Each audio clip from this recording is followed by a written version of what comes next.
tarde mais uma vez a todas e a todos. Estamos felizes em receber o professor Marcos Vinícius Baldo, do ICB, para essa aula sobre ética e reprodutibilidade de pesquisa. Então, vou apresentar brevemente. O professor Baldo é médico pela USP e também bacharel em física pela USP. Ele se doutorou em fisiologia, na área de neurofisiologia, pelo ICB da USP, realizando um pós-doc na Universidade da Califórnia, em Berkeley. Ele é docente do ICB desde 1988, sendo professor associado 3, livre-docente, no Departamento de Fisiologia e Biofísica, onde coordena o Laboratório de Fisiologia Sensorial Roberto Vieira, dedicado à neurofisiologia da percepção e cognição. Então, ele participou de algumas organizações, por exemplo, ele foi presidente e tesoureiro da Sociedade Brasileira de Neurociências e Comportamento, e foi secretário-geral da Federação de Associações Latino-Americanas de Neurociências. Atuou como pesquisador visitante no Laboratório de Neuropsicologia e Neurociência Cognitiva do Departamento de Psicologia Experimental da Universidade de Oxford, tornando-se, nesse período, Associate Fellow da Higher Education Academy do Reino Unido. E vale a pena mencionar que ele participou da concepção e criação no ICB do Núcleo de Estratégias em Planejamento Experimental e Reprodutibilidade, o NEPER. Então, o Baldo é o atual coordenador do NEPER. Talvez você possa até contar um pouquinho no final, né, Baldo, sobre o que é essa iniciativa. Então, mais uma vez, muito obrigado pela disponibilidade, Baldo, sobre essa área tão importante. Às vezes a gente deixa qualquer questão metodológica ou estatística para trás, como se isso não importasse na área da ciência da vida. Acho que a gente vai ver hoje a importância, inclusive, ética, né? Obrigado mais uma vez, Baldo. Bom, agradeço o convite, agradeço a oportunidade de compartilhar essa discussão com vocês. Dou as boas-vindas aí a todas e todos que participam da disciplina, tanto as coordenadoras, ao João, como coordenador. E eu vou compartilhar minha tela. E o João não falou, mas o NEPER, que é esse Núcleo de Estratégias em Planejamento Instrumental do ICB, inclusive, conta com a participação importante do João. Ele é um dos membros do NEPER e está lá ajudando a gente a carregar o piano. Então, eu vou compartilhar a tela e também, se alguém quiser fazer alguma pergunta ao longo, sinta-se à vontade para fazê-lo. Eu não vou ver o chat, né? Nunca vejo quando eu entrar aqui no modo de apresentação, mas se o João quiser intermediar isso, ou se alguém quiser abrir o microfone e soltar a voz, é bem-vindo, tá bom? Não tem problema nenhum. Eu sempre erro essa palavra reprodutibilidade, eu escrevo faltando L, faltando I. Mas, enfim, então, o tema para o qual o João me convidou é ética e reprodutibilidade na pesquisa. Aqui, bom, eu sei que vocês estão num curso, basicamente, onde o eixo fundamental é ética. Eu coloquei essa definição aqui porque é mais ou menos a mais próxima que eu adoto. Não sei se é melhor, não sei nem se é correto, o João depois pode comentar, mas é o que eu vou me basear nessa discussão de agora. Quer dizer, ética como uma filosofia moral. Então, um conjunto de, talvez, um sistema de teoria dos valores morais. E ética e ciência se relacionam de maneira bidirecional. Eu diria que a gente tem a ética da ciência, que eu vou, talvez, passar mais tempo discutindo, mas, embora talvez não seja a espinha dorsal dessa palestra, eu tomei a liberdade de incluir uma coisa, se depois o João, se isso já tivesse sido comentado, o João me avisa, mas um pouquinho da ciência da ética. E principalmente da ciência do ponto de vista da neurociência da ética, porque é meu campo de atuação.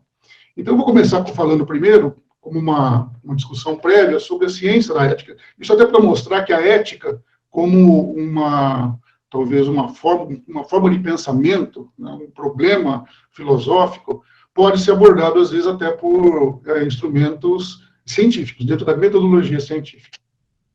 E um dos vários exemplos que a gente tem, eu não sei se foi comentado, alguém comentou sobre dilemas morais até hoje no curso, João, ou já foi falado?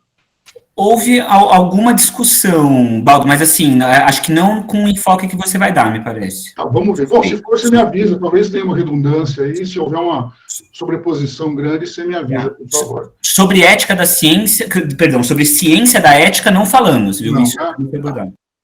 Então, por exemplo, um dilema moral, não sei se foi esse o caso que foi apresentado, mas é talvez o mais conhecido, talvez seja, até por ser um dos primeiros, ou o primeiro, o pioneiro nessa discussão. essa moça, Philippa Ruth, que ela foi, na verdade, o nome de nascimento dela, depois ela se casou e foi conhecida como Philippa Foot, e já faleceu, mas a Philippa, ela, uma psicóloga, ela, claro, e filósofa, em certo sentido, num trabalho de 67, ela criou esse probleminha mental. Foi comentado esse problema ao longo do curso, João? Tá me dando um branco se eu falei disso na minha aula. Acho que não, né, gente? Acho que eu não falei, né? Não. Na primeira aula. Porque às vezes eu falo disso em aula e eu já não lembro. Acho que não, né? Acho que não falamos do dilema do bonde, né? Mas tudo bem. Acho que não. Tá. Então, eu vou falar rapidinho. O dilema do bonde é muito simples, que é o seguinte: imaginem que você esteja na beira de uma linha e, no tempo ainda do bonde, né, do trolley ou do tram, como ela escreveu no artigo dela, e você vê o trem, o bonde, descendo uma ladeira e numa inclinação que não daria para ele frear. E você vê mais à frente que, sem perceber que o bonde vem vindo, tem 5 trabalhadores ali, distraidamente fazendo o seu serviço na linha e justamente no caminho do bonde. Mas você tem ali, por sorte, você está perto de uma alavanca em que você pode, ao girar a alavanca, desviar o bonde para uma outra linha, um ramal que sai dali antes dele atropelar os 5 trabalhadores. E no momento em que você está prestes a fazer essa ação na alavanca, você vê que existe um trabalhador, um dos 6, na verdade, que está trabalhando no outro ramal. E a questão é, se você não fizer nada, o bonde atropela 5 pessoas. Se você voluntária e intencionalmente mudar a alavanca, você vai fazer com que o bonde atropele só uma pessoa. E a questão é qual que é a decisão que nós tomaríamos e baseado em qual argumento ético. Então, acho que isso é uma coisa muito interessante do ponto de vista da tomada de decisão, porque, embora seja uma coisa muito pictórica, muito caricata, mas, até certo ponto, eu diria que, principalmente, nossos governantes, eles têm, às vezes, uma alavanca nas mãos e ele tem que girar para um lado ou para o outro, e qualquer que seja o lado que ele gire, as consequências não necessariamente vão ser as melhores. Então, a questão é diminuir, vale a pena você dizer que, então, 5 mortes são piores que uma, então uma morte só é melhor do que 5? Enfim. O dilema do bonde deu origem, isso que eu queria mostrar agora também, a muitos trabalhos de lá para cá, e um deles foi agora um trabalho recente, de 2018, em que o objetivo era, de certa forma, ver como que as pessoas interagem com a ética ou com aspectos morais dos carros autônomos. Agora que a gente tem carro autônomo andando por aí, já fazendo, inclusive, já atropelando e matando gente. E o experimento que foi feito, foi publicado na Nature há 3 anos atrás, é o seguinte: você tem um carro autônomo, que é dirigido justamente de maneira autônoma, não tem motorista, com 3 pessoas no carro. E o carro detecta, a uma distância muito próxima, que 3 pessoas mais idosas estão atravessando lentamente a rua. E nesse trecho aqui, por conta da velocidade do carro e da distância, não dá para ele frear. Então, mesmo que ele freasse, ele iria colidir com as pessoas aqui e matá-las. Então, a alternativa que o processador do carro autônomo tem é desviar o carro por uma barreira de concreto que tem ali do outro lado da rua, antes dos senhorizinhos aqui, mas dessa forma o carro vai colidir com a barreira e matar os 3 ocupantes do carro. Então, o dilema moral aqui é o que fazer. Quer dizer, se você pudesse, o que você acha que o carro autônomo deveria fazer nesses casos? Deveria atropelar os velhinhos ou deveria se chocar com a barreira, matando os 3 adultos que estão ali dentro? O interessante é que eles fizeram isso mudando as personagens aqui. Nesse caso, são 3 velhinhos, mas podiam ser outras coisas. Aliás, várias outras coisas. Ou, na verdade, seres, criaturas. E eles fizeram esse trabalho coletando 1 milhão de dados, em torno de 1 milhão de dados, no mundo inteiro. Inclusive, aqui, muitos representantes brasileiros fizeram experimento. Então, praticamente, pessoas dos 5 continentes participaram desse experimento chamado da máquina moral. E qual que é o resultado disso? Interessante que O que eles observaram é o seguinte, esse gráfico é que ele mostra a variação da probabilidade em relação ao que foi a probabilidade das pessoas dizerem o seguinte, elas preferiam em favor dos quem estava atravessando a rua, vamos dizer assim, tá certo? Em favor de salvar essas pessoas. Quando que elas decidiam salvar essas pessoas que estavam atravessando a rua, ou essas personagens, e, portanto, colidir com a barreira de concreto. E tudo isso foi relativo ao que seria a probabilidade de que as pessoas responderam de salvar adultos jovens, um homem e uma mulher adulto. Então, o que significa aqui o cor-de-rosa, o azul? O azul significa quanto de probabilidade a mais em relação a um adulto que as pessoas do mundo inteiro, na média, escolheram preservar. Então, aqui, o zero aqui realmente seria, porque o zero é justamente a probabilidade, que eu não sei qual é, deve estar no artigo, a gente precisa ver, mas o zero aqui é a probabilidade de salvar uma pessoa adulta, ou homem ou mulher. E quanto mais azulzinho, significa que essa probabilidade de salvar essa personagem aumenta. E quem que ganhou aqui, quem foi mais beneficiado, foi um carrinho de bebê. Então, quando o carrinho de bebê está atravessando a rua, isso aqui teve o maior aumento de probabilidade em relação a um adulto. Em seguida vem uma garota, um menino, uma mulher grávida. Aqui tem umas coisas muito interessantes, né? Mas quase empatado, uma médica e um médico. Agora, uma atleta feminina, uma mulher atleta, ganhou um pouquinho mais do que um executivo, do que uma executiva, que ganhou um pouquinho mais, estava um pouquinho mais beneficiada do que um homem, né, atleta.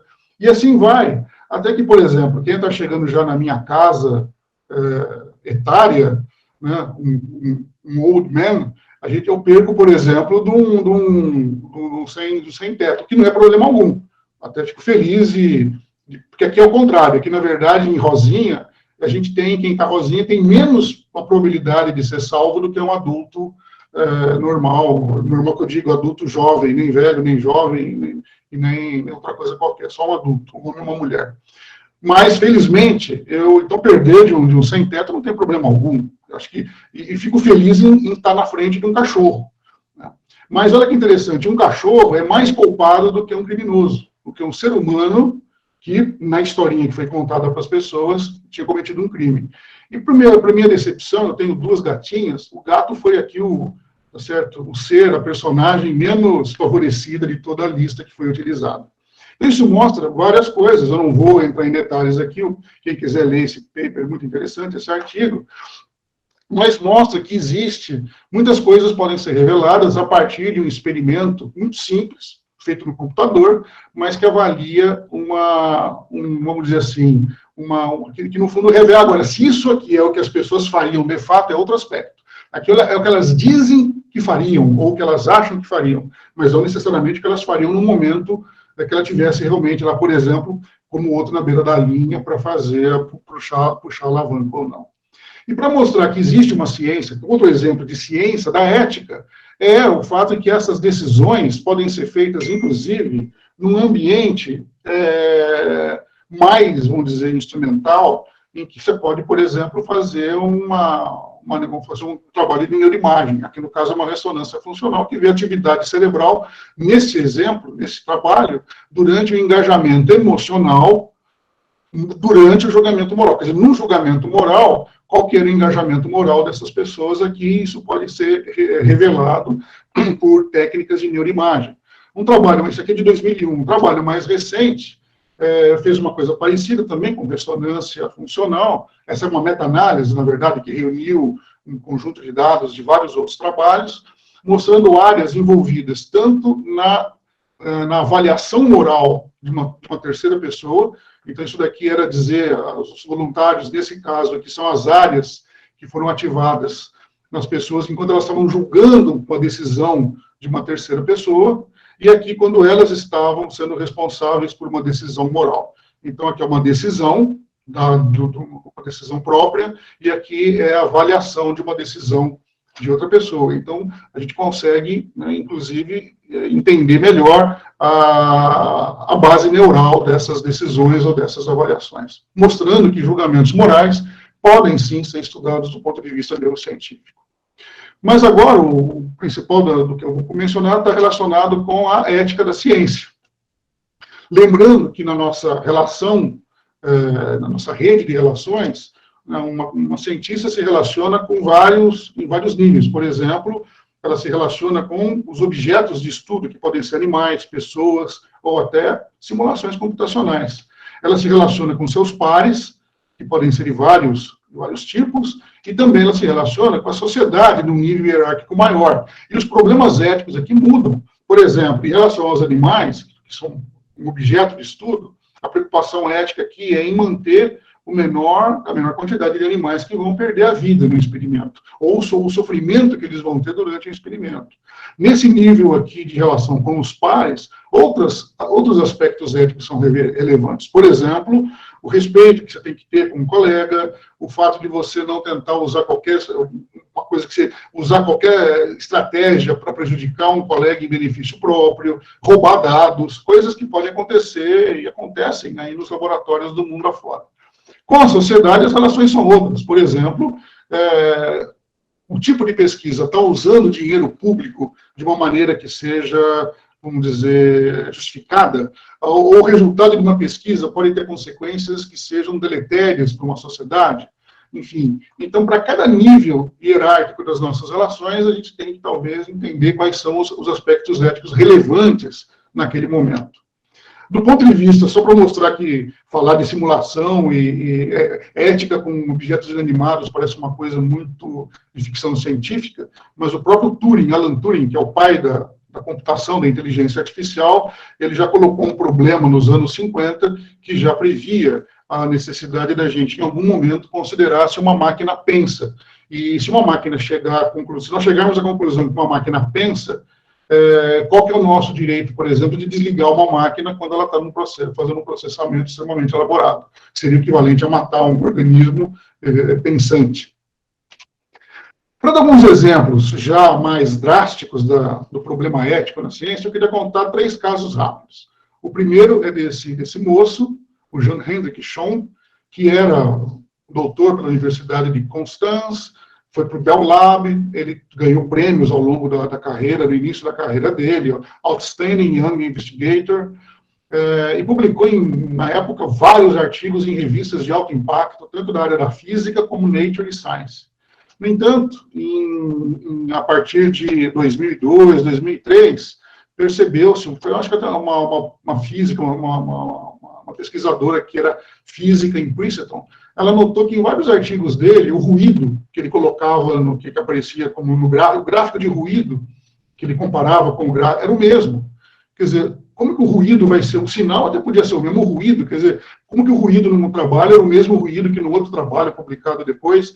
Então, era o mesmo experimento? Quer dizer, jamais 2 experimentos vão gerar o mesmo ruído numa medida. E com isso revelou-se um trambique enorme, e a partir desse tempo, os artigos começaram a ser retirados, e de Nature, só na Nature ele tinha 7 artigos que foram retirados, na Science mais 9 e tudo mais. Num certo ponto, isso foi bom para ele, porque ele tinha aqui vários artigos, 20 e tantos, e como cada retração é uma publicação adicional, para tirar, ele dobrou o número de artigos publicados nessas revistas. Então, alguém pode até achar isso uma coisa, ele pode achar uma coisa boa. O Phil Jones era um climatologista muito famoso, era um professor na Escola de Ciências do Ambiente, em Norwich, era membro da Academia Europeia, enfim. E também artigos publicados em várias revistas importantes de impacto. E só que em 2009 houve uma invasão do servidor da unidade onde ele trabalhava e revelou e-mails trocados por ele e por outros. E num dos e-mails ele falava o seguinte: eu não posso ver qualquer um desses artigos aparecendo na próxima IPCC, que é o Painel Internacional da Mudança Climática, fundamental hoje em dia, cada vez mais. Daí ele fala: Kevin, que é um colaborador, e eu vamos mantê-los fora de alguma maneira, mesmo que nós tenhamos que redefinir o que a revisão por pares da literatura é. Ou seja, porque ele era um ferrenho negacionista das mudanças climáticas, ele tinha dados ali que mostravam o contrário, e ele estava, portanto, querendo suprimir essas informações do que seria o próximo reporte do IPCC.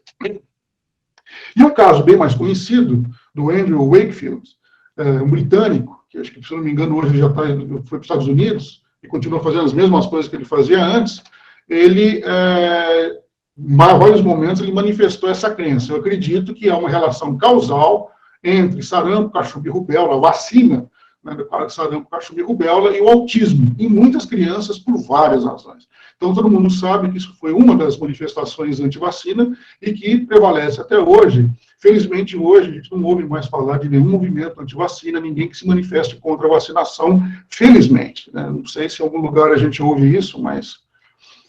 e esse artigo dele, que foi publicado em 98, na verdade, só foi retirado da revista, uma revista extremamente importante, em 2010, ou seja, quantos anos dá isso? 12 anos. Né? Então, demorou muito para que chegasse à conclusão de que o artigo dele, que contribuiu muito para esse movimento anti-vacina, que infelizmente não existe mais hoje, tenha aflorado de maneira tão intensa. É claro que é brincadeira, infelizmente, a gente está tendo um recrudescimento desse tipo de atitude, o que é extremamente nefasto para todo mundo, para o mundo inteiro. Então, não é uma coisa que tem interesse pessoal, é uma coisa de interesse mundial e, portanto, é um crime, realmente, você ter uma manifestação desse tipo. Então, em relação a esses caras, mesmo que seja demorado o processo de descobrir o que eles fizeram, às vezes está muito bem feito, de qualquer forma, quando se detecta isso, são desvios morais evidentes. Acho que não tem muita questão do que esses caras fizeram.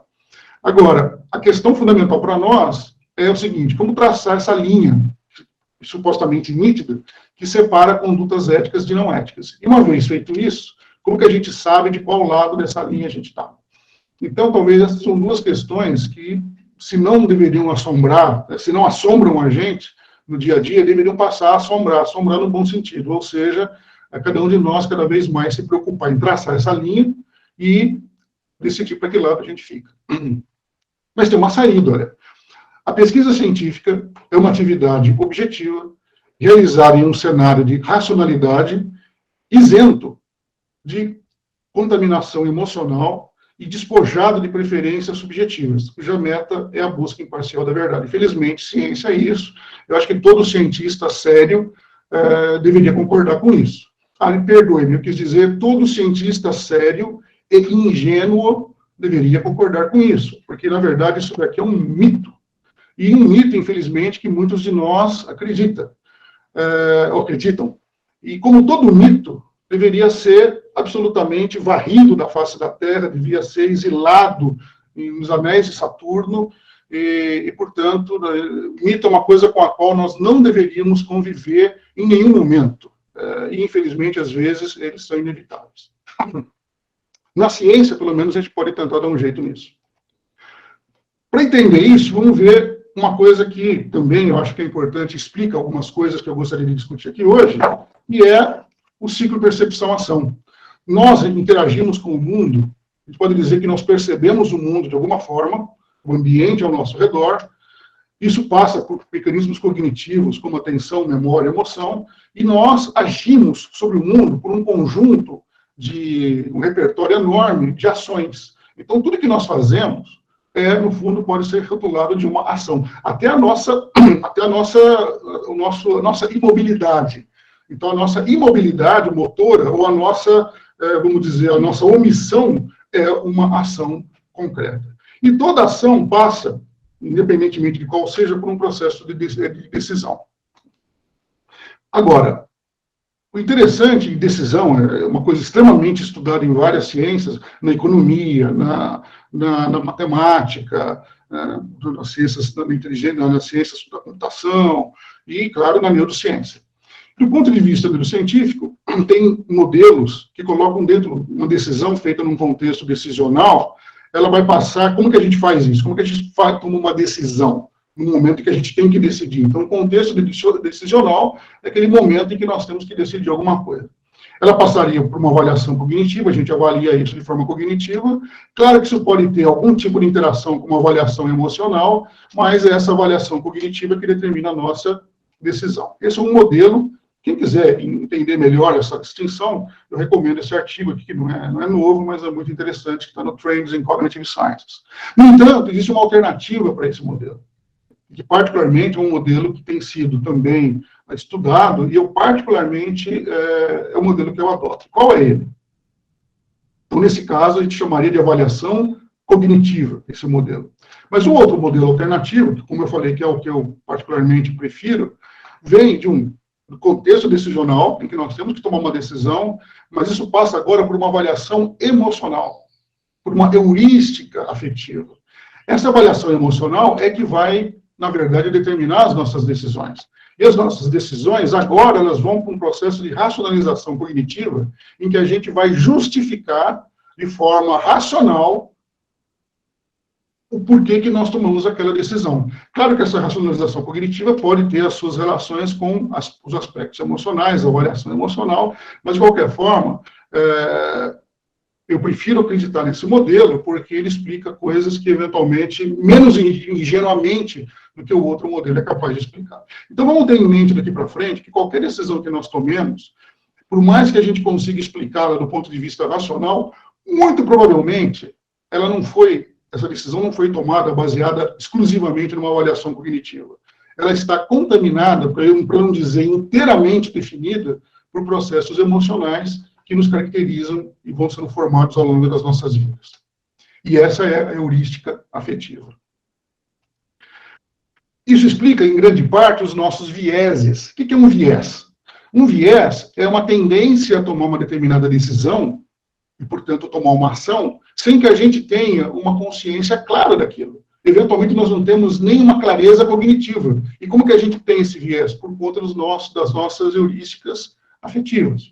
Para entender o viés, eu queria rapidamente falar um pouquinho sobre a psicofísica, como que a gente até trabalha de maneira um pouco mais formal nisso. Para entender isso, do ponto de vista da engenharia, quando você está falando no telefone ou em qualquer lugar, por exemplo, você tem que prestar atenção no que interessa. Isso a gente chama de sinal, por exemplo, a voz aqui da pessoa com quem esse rapaz está conversando. Esse é o sinal. No entanto, no ambiente existe, de maneira inexorável, ruído. E ruído está sempre ali. De tal forma que sempre o nosso sinal está misturado com ruído. E a gente tem que agora saber se o que a gente ouviu é o que ela está falando ou é talvez o que uma outra pessoa está falando no ambiente ali do lado, ou é o escapamento do automóvel, a turbina do avião. Isso faz parte de uma coisa, que eu não vou entrar em detalhes aqui, mas a teoria de detecção de sinais, que é justamente a teoria que tenta descrever como é que você detecta sinal no meio de ruído. Só para mostrar uma coisa interessante, um estímulo, por exemplo, se a mulher falou alguma coisa, uma vogal que ela falou, que é um estímulo, eu não sei o que ela falou, mas então aquele estímulo pode estar presente ou ausente. E eu vou detectar aquilo como presente ou como ausente. Então, tem 4 possibilidades aqui. Ela falou, sei lá, eu, né? E eu entendi corretamente aquilo, eu entendi eu. E, portanto, é um hit, é um acerto. Mas ela falou uma vogal qualquer e eu não entendi o que ela falou. O ruído cobriu aquilo de alguma maneira. Então, eu errei, eu perdi aquilo. Agora, ela não falou nada, mas eu posso achar que ela falou. Então, existe tanto o alarme falso, que é quando eu acho que uma coisa foi falada quando não foi. Ou, simplesmente, uma coisa que eu não ouvi, mas também realmente não foi falada. Então, tem 2 tipos de erro. Os falsos alarmes e os erros, as perdas, vamos chamar assim. Se a gente olhar só para esses 2 aqui, a gente consegue tudo. Tá bom? Então, o hit e falso alarme dão conta de tudo, porque aqui um é complementar do outro aqui. Uma forma de ver isso é o seguinte: supõe então que a vogal da pessoa tem um som com uma certa altura. E aqui nós temos a altura do som, o tamanho daquele som. O ruído são sonzinhos vermelhos. E o azul são os sonzinhos, as vogais, as palavras em azul. É claro que eu espero que o sinal sempre seja maior que o ruído, porque se for o contrário, bem que eu não vou entender nada mesmo. Tá certo? Então, por isso que a curva, os sons aqui, que são meu sinal, estão para frente, são maiores. É aquela história, a gente tem que falar mais alto do que o ruído de fundo. Mas tem o ruído. E como que eu separo o sinal do ruído? Eu uso um critério. Eu defino um critério, isso não sou eu que a gente não define isso conscientemente. Isso é uma coisa interna. De tal forma que eu vou, tudo que for maior que esse valor, eu vou chamar de sinal. E tudo que for menor, eu vou interpretar como ruído. A questão é, esse critério é móvel, e isso define o meu viés. Por exemplo, se meu critério estiver aqui, o que vai acontecer? Todos esses azuizinhos aqui eu vou entender como sinal. Mas eu vou perder alguns azuis e vou fazer o quê? E vou, inclusive, ganhar alguns vermelhos aqui. Quer dizer, perdoe-me, ao contrário. Eu vou deixar os vermelhos de fora, não tem nenhum vermelho aqui, perdoe-me. Não tem nenhum vermelho, ou seja, eu consegui quase que liberar e jogar fora o ruído, mas em compensação eu perdi coisas importantes aqui, porque o meu critério está à frente deles. Então eu diminuo os falsos alarmes, mas eu também diminuo os meus acertos. Por outro lado, se eu colocar meu critério lá atrás, o que acontece agora? Agora eu garanto que eu vou ouvir quase todos os sons que interessam, todo sinal eu vou conseguir detectar, quando for sinal. Mas, no entanto, eu vou confundir alguns, porque eu vou chamar de sinal tudo que está daqui para cá. Ou seja, eu vou chamar de sinal alguns ruídos. Isso é o que nos dá os nossos vieses inconscientes.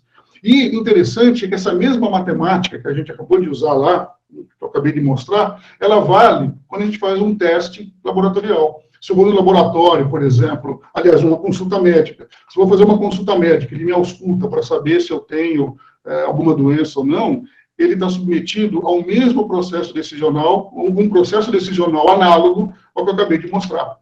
Se eu vou fazer um teste, um exame de laboratório, para saber se eu estou diabético, ou se eu estou, enfim, se minha esposa está grávida, o que vai acontecer? Também existe a mesma forma, relevando ao mesmo processo decisional.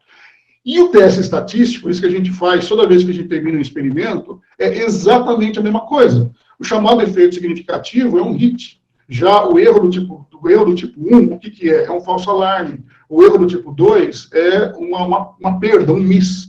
Então, eu quero mostrar que essas estruturas todas, quer seja na teoria de detecção de sinais, que é coisa que engenheiro usa, que quem trabalha com psicofísica usa, um médico na rotina clínica, um patologista clínico no laboratório, ou a gente que faz pesquisa, nós estamos sujeitos aos vieses, somos sujeitos aos vieses, por quê?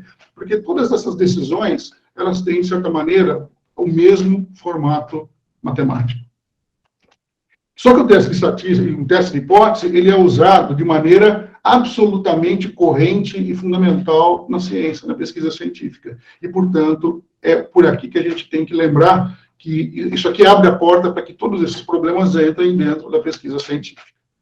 Quais são as causas possíveis de vieses na ciência? Tem várias. Publicar resultado positivo, a gente quer publicar muito artigo, publicar em revista de alto impacto, pleitear uma bolsa, uma vaga, obter financiamento, elevar a nota, CAPES do programa, ou até a vaidade de querer ser aquele cara, o cientista.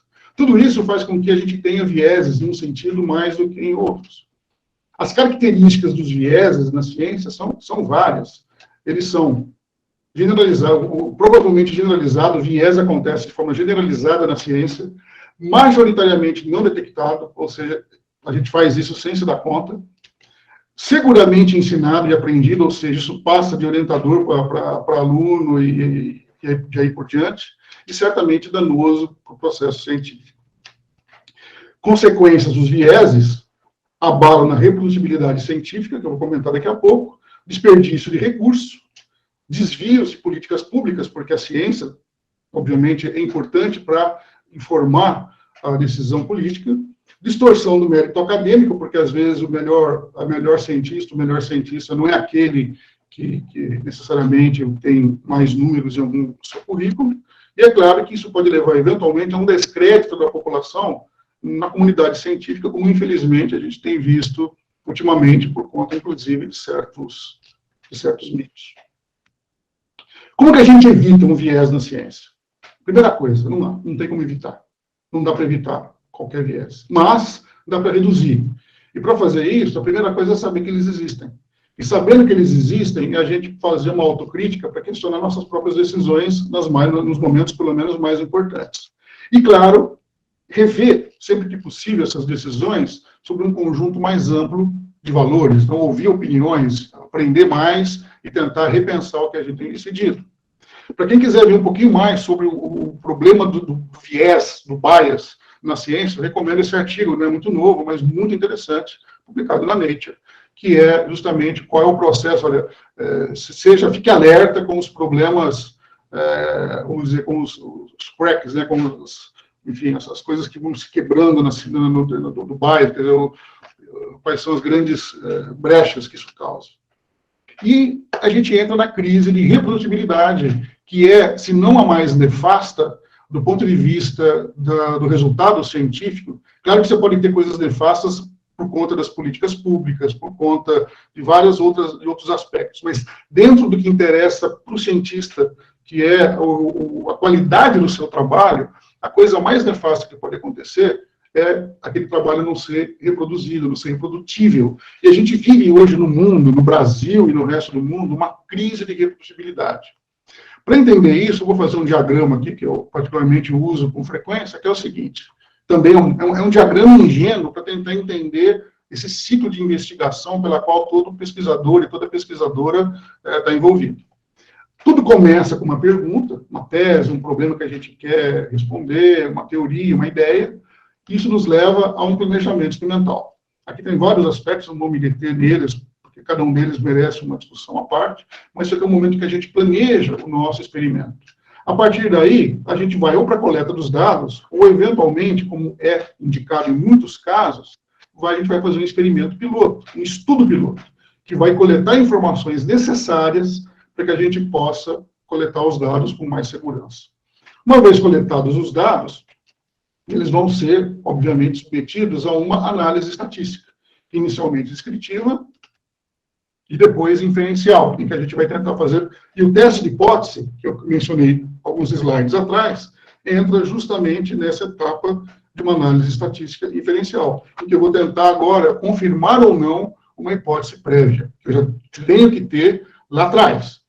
Nem todo trabalho é confirmatório. Eu tenho pesquisas de projetos científicos de natureza exploratória, em que algumas dessas coisas se tornam diferentes. Então, a primeira coisa para seguir esse diagrama como primeira coisa, é saber se a natureza do nosso projeto, do nosso estudo é exploratório ou confirmatório. A partir da análise estatística, a gente vai para uma síntese, em que a gente vai interpretar o resultado, confirmar coisas, refutar outras, e, a partir daí, para uma disseminação dos resultados, publicando, dando seminário, dando palestra, apresentando coisa em congresso e escrevendo artigos científicos. Essa discussão toda leva, ou sempre a respostas parciais, sempre, as respostas serão parciais, e nos leva ou a um refinamento desse planejamento experimental, caso a gente queira continuar nesse mesmo projeto de pesquisa, agora com outros experimentos, ou eventualmente até a novas perguntas que vão dar origem a projetos diferentes. E é claro que isso é importante porque o trabalho tem que ser reproduzido, ou seja, aquilo que eu publiquei, aquilo que eu falei num congresso, muitas vezes será um outro laboratório que queira continuar dali para frente, ele vai, pelo menos parcialmente, tentar reproduzir o que eu fiz. E se isso não for possível, isso coloca em xeque as minhas conclusões, coloca em xeque todo o meu projeto de pesquisa. Esse ciclo de investigação, que aqui está de maneira muito superficial e ingênua, pode ser usado para a gente entender quais são os principais problemas em cada uma dessas etapas. Eu não vou ler o que está escrito aqui, mas em cada uma dessas etapas você tem problemas que vão comprometer justamente o quê? A reprodutibilidade científica. Então, ao longo desse trajeto, a gente pode passar por vários, alguns desses eu vou comentar em mais detalhe agora, mas não todos. E eu fiz para a gente poder entender reprodutibilidade, isso aqui vou fazer uma lista dos sinônimos do que a gente encontra por aí nos artigos. Então, às vezes, a palavra reprodutibilidade é usada como sinônimo de repetibilidade ou de replicabilidade. E, às vezes, elas são usadas com diferentes significados. Inclusive, para colocar a ordem na casa, esses autores publicaram um trabalho recente, então recente assim, de 5 anos atrás, tentando sugerir nomes que sejam adotados por todos e coloquem um pouco de, vamos dizer, de resolva essa bagunça. De qualquer forma, a gente pode ficar com um conceito de reprodutibilidade, que é o seguinte: o que é reprodutibilidade científica? É quando um estudo, cujos resultados e conclusões podem ser reproduzidos por outros grupos de pesquisa, trabalhando em diferentes laboratórios, por meio de métodos idênticos, semelhantes ou mesmo distintos daqueles utilizados no original. Então, esses números aqui são variados, porque tem gente, não, quando você usa o método exatamente igual, você está fazendo aí repetibilidade, está replicando, enfim. A gente pode juntar tudo isso numa definição que é simplesmente o seguinte: não importa quais sejam os métodos que sejam, podem ser idênticos ou podem ser distintos. Então, o importante é chegar em conclusões que sejam compatíveis com aquelas que foram publicadas antes. E é isso que está em xeque momentaneamente no mundo todo. Para dar um exemplo, esse trabalho aqui é um trabalho famoso, publicado na Science alguns anos atrás, que tentou reproduzir 100 trabalhos da área de psicologia. Então, ele pegou 100 trabalhos publicados, e aí uma equipe de cientistas, se divide, psicólogos, se divide em neurocientistas, eles se dividiram e cada um tentou reproduzir aquele trabalho que já tinha sido publicado. Aqui em verdinho, são aqueles que, esse aqui é o tamanho do efeito original, que foi publicado, e esse é o tamanho do efeito que foi obtido na reprodutibilidade da reprodução. Os que estão em verdinho aqui é que estão próximos do que foi obtido antes. Agora, os que estão em vermelhinho, e a maioria, eles se distanciaram muito do que foi a conclusão original. E alguns, esses que estão abaixo aqui da linha, inclusive da linha horizontal, inclusive obtendo efeitos opostos ao que tinha sido publicado. Isso causou um problema sério dentro da comunidade da psicologia, e até hoje tem iniciativas tentando, e isso agora que começou, de certa maneira, na psicologia, hoje a gente tem exemplos dessa crise em todas as áreas da ciência empírica, que obviamente precisa de experimentação para gerar conclusões. Há pouco tempo eu dei um curso na Sociedade Brasileira, no Congresso da SBNEC, que é a Sociedade Brasileira de Neurociência e Comportamento, e para essa aula eu compilei 18 erros comuns no planejamento experimental ou na análise que comprometem a reprodutibilidade. Obviamente, eu coloquei essas letrinhas pequenas aqui, não é para a gente ler, eu não vou ler isso aqui nem falar de todos eles. Mas eu escolhi alguns aqui, poucos dessa lista, para comentar com vocês. O primeiro erro que compromete, ou talvez o mais importante, o inicial, que compromete a reprodutibilidade de um projeto científico, é conduzir experimentos exploratórios como se fossem confirmatórios. Ou seja, eu faço um experimento em que eu vou lá e faço um monte de coisa, eu estou explorando, daí eu encontro alguma coisa, e aí eu conto no meu artigo que aquilo que eu encontrei, eu estava querendo confirmar. Então, isso é uma coisa extremamente grave, embora a gente faça isso, às vezes, de maneira até inconsciente, como eu vou voltar a falar dos aspectos éticos disso. Então, isso do confirmatório, ele deve partir de uma hipótese ou predição e busca confirmar isso por meio de um teste estatístico, claramente, né, formulado. Já o exploratório tem a finalidade de gerar hipótese, eu não quero confirmar, eu estou gerando hipótese. Então, eu tenho outro compromisso com a estatística. E isso, só que veja, se eu faço um exploratório, mas eu não conto que é exploratório, eu tento vender isso como se fosse confirmatório, eu estou cometendo um erro que compromete a reprodutibilidade disso, porque aqui, na verdade, a reboque tem um monte de consequências. Então, olha, conduzir e reportar um estudo essencialmente exploratório, como se fosse confirmatório, o que é muito frequente no nosso meio, pode levar e leva a sérias distorções do processo de coleta do dado, da análise estatística e da interpretação. Olha só que, na verdade, não fica restrito a uma única fase do processo. Uma coisa muito próxima disso, dessa confusão que eu mencionei no slide anterior, é conceber hipóteses, quer dizer, trabalho, hipóteses ou perguntas, como originais do estudo, só depois de conhecer o resultado. Então, veja, em vez de eu ter uma hipótese, uma predição, uma pergunta, eu vou lá e faço um experimento para resolver aquilo, às vezes eu faço um experimento exploratório, eu encontro alguma coisa, e daí eu faço, isso aqui era a minha hipótese original. Como se eu tivesse pensado aquilo antes de fazer o experimento, quando, na verdade, eu só concebi aquela hipótese depois que eu vi um resultado que foi significativo do ponto de vista estatístico, porque parece que é uma coisa fundamental, tem que ser estatisticamente significativo. Resultado, isso é chamado de harking, que é, em inglês, hipotetizar depois dos resultados serem conhecidos. Então, esse harking foi colocado pela primeira vez, olha só, não é de hoje, isso aqui tem mais de 20 anos que foi, aliás, 20, isso aqui mais de 20 anos que isso aqui foi publicado por esse autor Norbert Kerr. Então, não é uma coisa nova. Eu ia testar, mas por que eu não sabia disso? Tem várias causas, então a necessidade de ter uma hipótese antes, porque senão o referi não vai aceitar o artigo, publicar só resultado positivo. A gente sempre quer contar uma história linear e bonitinha na hora de escrever um artigo científico, e a crença que só resultado significativo é valioso, que não é verdade. Consequência disso, a gente inflaciona a probabilidade de cometer um erro do tipo 1, eu não vou entrar em detalhes aqui, mas é um problema estatístico, é dizer que uma coisa é verdade quando, na verdade, ela é falsa. A gente viola um critério popperiano de refutabilidade do modelo, e a gente aumenta a taxa de falsas descobertas, que é uma coisa que dá para se quantificar numericamente num artigo. E essa taxa é bastante alta em várias áreas. Um outro erro, muito frequente, é planejar um delineamento experimental inadequado à pergunta. Isso aqui eu vejo com muita frequência no meu meio. Por exemplo, eu vou estudar uma doença neurodegenerativa e eu tenho um animal controle, eu tenho um animal que vai tomar uma droga e eu coloco ele em 2 ambientes. Além de injetar a droga, eu quero botar ele num ambiente rico e um ambiente pobre de estímulos visuais, por exemplo. Esse delineamento é ruim, porque ele vai... Eu posso analisar estatisticamente? Posso, mas ele não vai permitir, como esse artigo aqui mostra, eu perceber interações. Eu teria que o correto seria eu ter o animal salina também colocado em ambiente rico ou em ambiente usual, fazendo aquilo que se chama de um delineamento fatorial, permitindo-me ver interações. Se eu não sei, se eu não faço isso corretamente, eu perco muita informação. E, portanto, eu estou desperdiçando gente, animal, estou desperdiçando material, estou desperdiçando tempo. Outra coisa frequentíssima que acontece no meio que eu estou é não estimar o tamanho da amostra, que eu vou usar o meu famoso N, previamente ao início do projeto. Muitas vezes eu pergunto numa tese para um candidato, por que você usou 5 animais em cada grupo? Ah, porque 5 animais é que a gente acha que dá resultado. Então, você sempre usa 5, porque 5 já dá resposta. Ah, então o laboratório é tradicional usar 5. Ou meu orientador pediu para eu usar 5 animais em cada grupo. Todas essas respostas são erradas.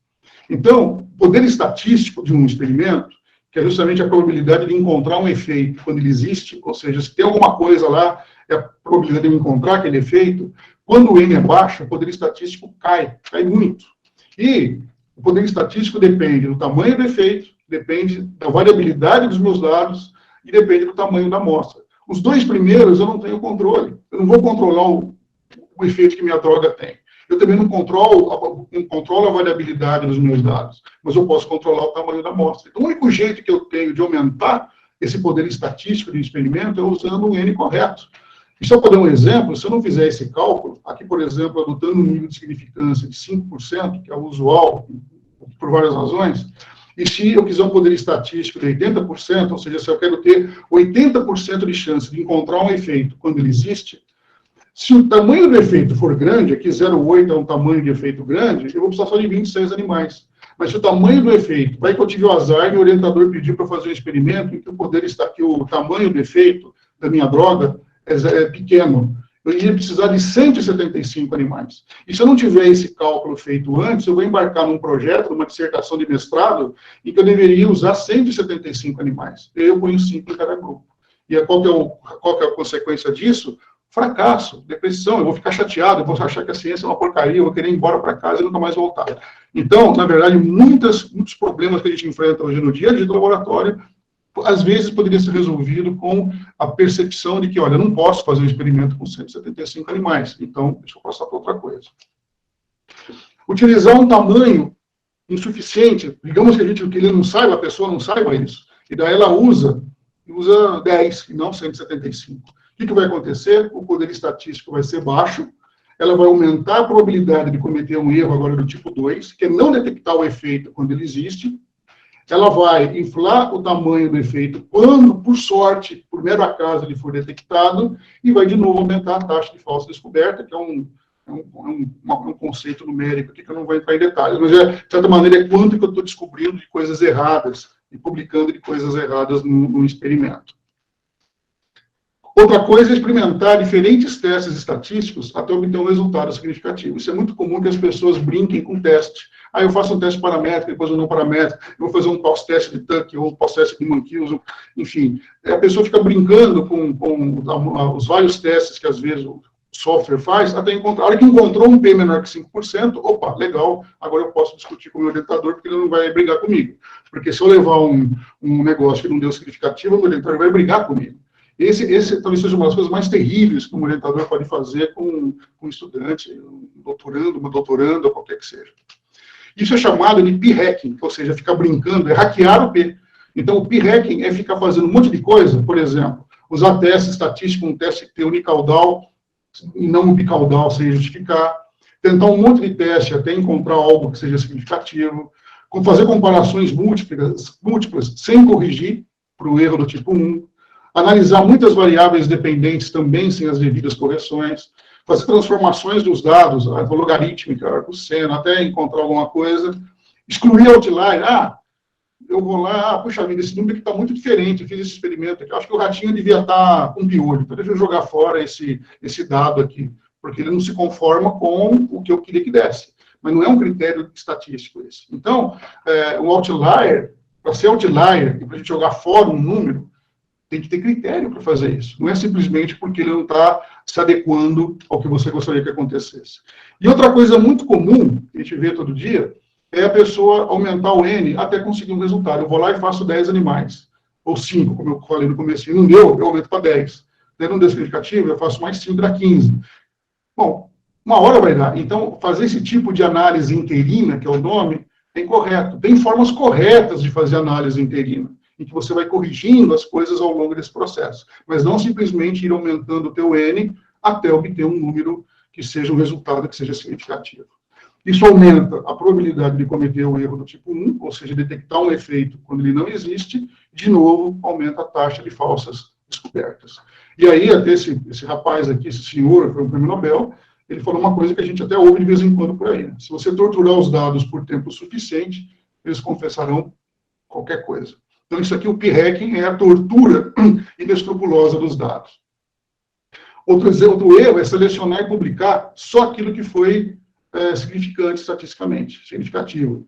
E isso não é porque a gente é malandro, é porque a gente é compelido a fazer isso. As revistas, às vezes, só aceitam resultados significativos. Os orientadores, às vezes, só querem que a estudante dele leve para ele um resultado significativo.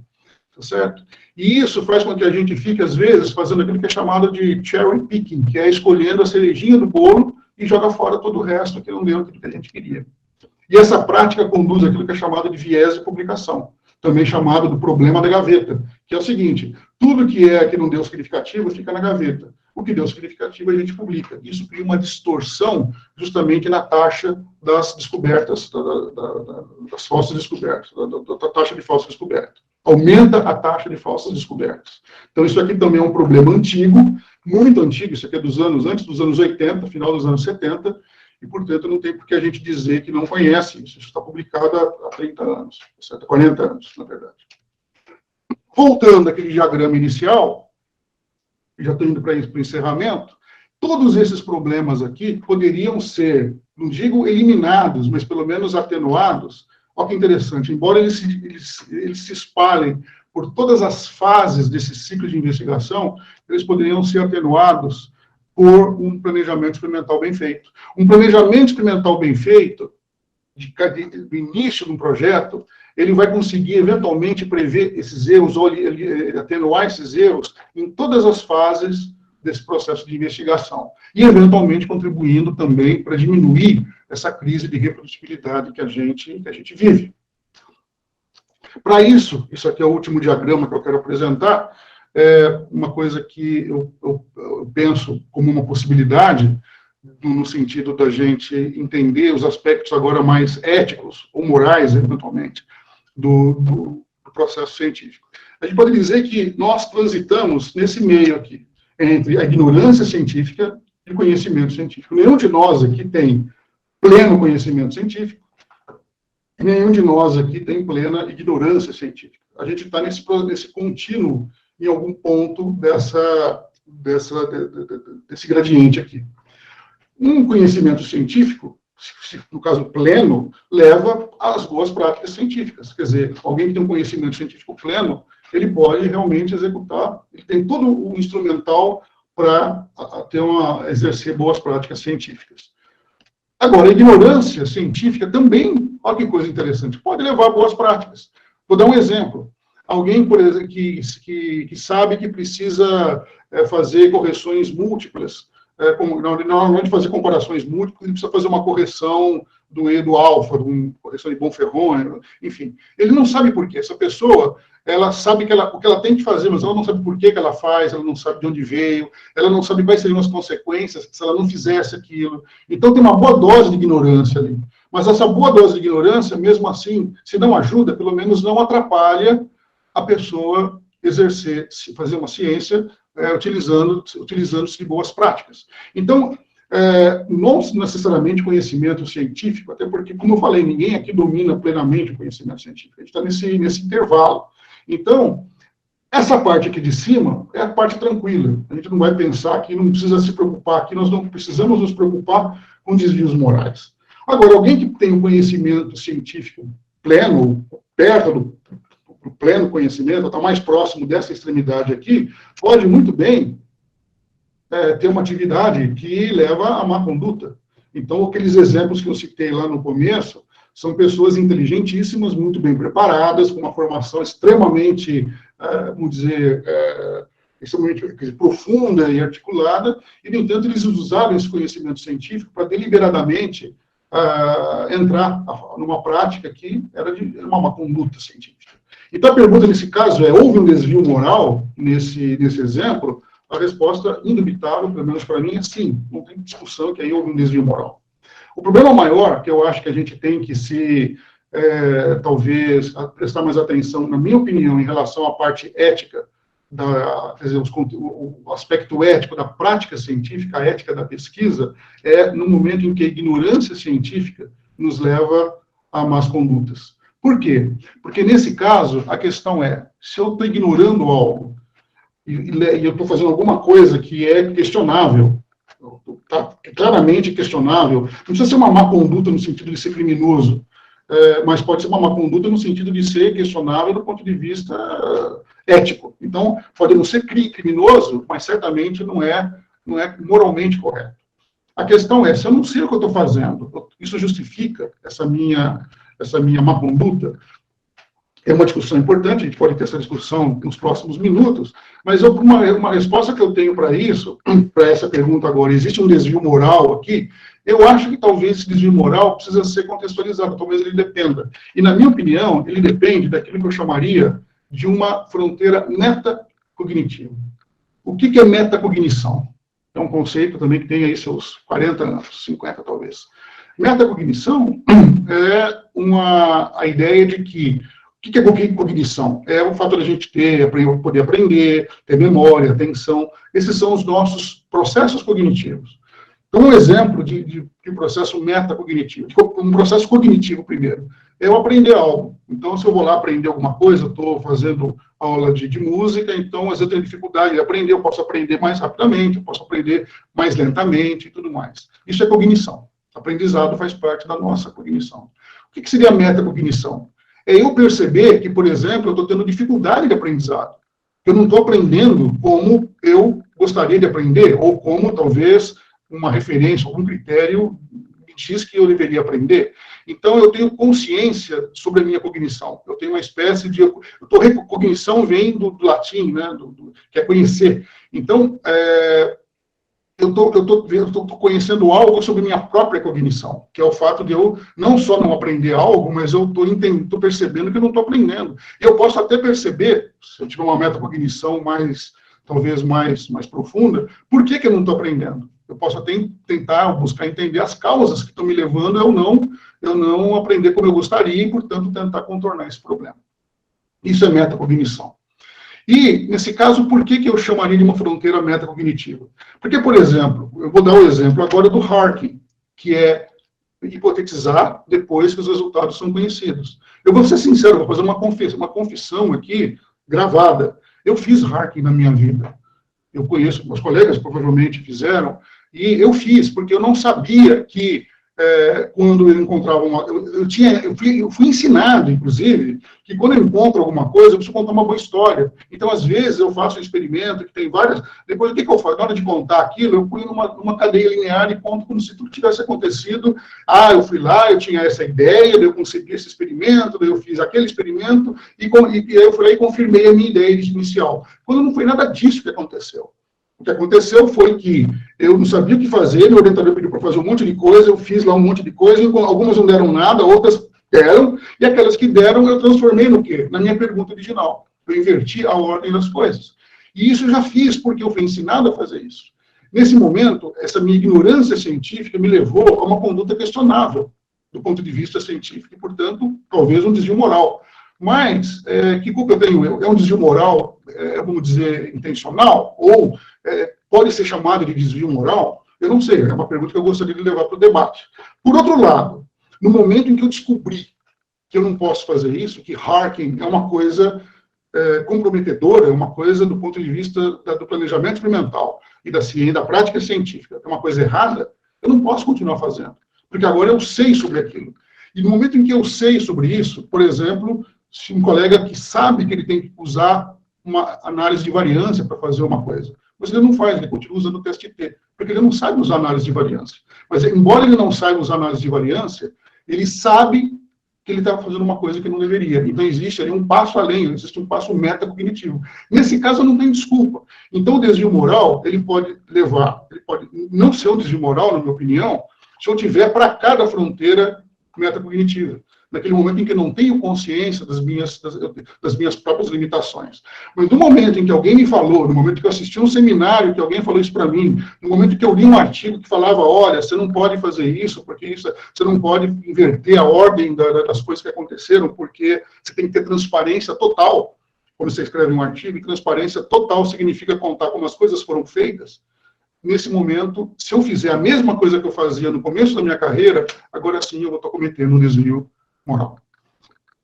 E uma das coisas que nos compele a isso, não é a única nem a principal, mas como uma forma de eu até fazer um desabafo aqui, eu acho que a gente vive um momento na ciência, que já vem de longe, mas eu acho que está se incrementando nas novas gerações, que é valorizar os números. Então, é o valor de P na estatística, é o tamanho do efeito, é o coeficiente de correlação que é grande ou pequeno, quantos orientandos eu tenho, quantas publicações, se eu sou nível 1 ou 2 do CNPq, eu nem tenho bolsa do CNPq, qual que é o meu índice H, se o valor da minha bolsa é maior ou menor que o do meu colega, qual que é o fator de impacto da revista que eu publiquei, ou qual que é a nota CAPES do meu programa de pós-graduação. Na verdade, a gente vive em função desses números, ou pelo menos boa parte da nossa prática científica, e que muitas vezes nos induz a determinadas condutas que eu chamaria de desvios morais, vem por conta desse ambiente que está cercando a gente, e que, para muitos desses, haveria soluções. Portanto, para encerrar, eu gostaria muito que a ciência fosse um embate de ideias e não de números, embora eu esteja um pouco perdendo a esperança de ver isso se reverter em poucos anos. Era isso que eu queria dizer. Muito obrigado. Eu passei um pouco do tempo, mas eu espero que não tenha sido muito. Obrigado, gente.